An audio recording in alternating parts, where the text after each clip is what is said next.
वज़ीर आज़म शहबाज शरीफ से MQM के वफ़द की मुलाकात। IPPs और बिजली के मामलात ज़ेर गौर आए। मुलाकात के बाद वज़ीर इत्तलात अताउल्लाह तारड़ ने मुस्तफ़ा कमाल के हमरा प्रेस कॉन्फ्रेंस में कहा कि MQM ने इस्लाहात के हुकूमती एजेंडे में मुस्बत किरदार अदा किया। एहतजाज किसी मसले का हल नहीं, तनकीद बराए तनकीद नहीं, इस्लाह होनी चाहिए। वज़ीर आज़म माशी इस्लाहात के एजेंडे पर कारबंद हैं। डिस्कोस की प्राइवेटाइजेशन का अमल शुरू हो चुका। हुकूमत बिजली चोरी रोकने के लिए इक़दाम कर रही है। ओवर बिलों के मामलात भी देख रहे हैं। हुकूमत का तरजीही एजेंडा माशी इस्लाहात हैं।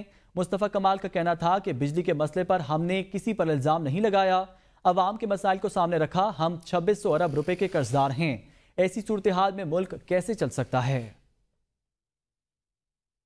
हुकूमत का एजेंडा है, उसमें हमेशा इन्होंने जो है वो मुस्बत एक कंट्रीब्यूशन की है। वज़ीर आज़म का जो मौशी इस्लाहात का एजेंडा है, जिस पर वो कारबंद हैं, स्टेट ओन्ड एंटरप्राइजेज़ का जो एक्ट है उसमें तरमीम की गई और उस तरमीम के ज़रिए डिस्कोस की प्राइवेटाइजेशन का अमल जो है वो शुरू हो चुका है। बिजली चोरी को रोकने के लिए तमाम सूबाई हुकूमतों के साथ मिलकर जो इक़दाम कर रही है। जो IPPs का और बिजली के बहरान का मसला है मुल्क में, इसमें हमने किसी पार्टी के ऊपर, किसी भी साबका हुकूमत के ऊपर कोई हमने बैशिंग नहीं की, हमने कोई इल्ज़ाम नहीं लगाया। पाकिस्तान के तमाम मसाइल को खुली आंखों से देखने की ज़रूरत है। पाकिस्तान इस वक्त एक बहुत ही चैलेंजिंग एनवायरनमेंट से गुजर रहा है।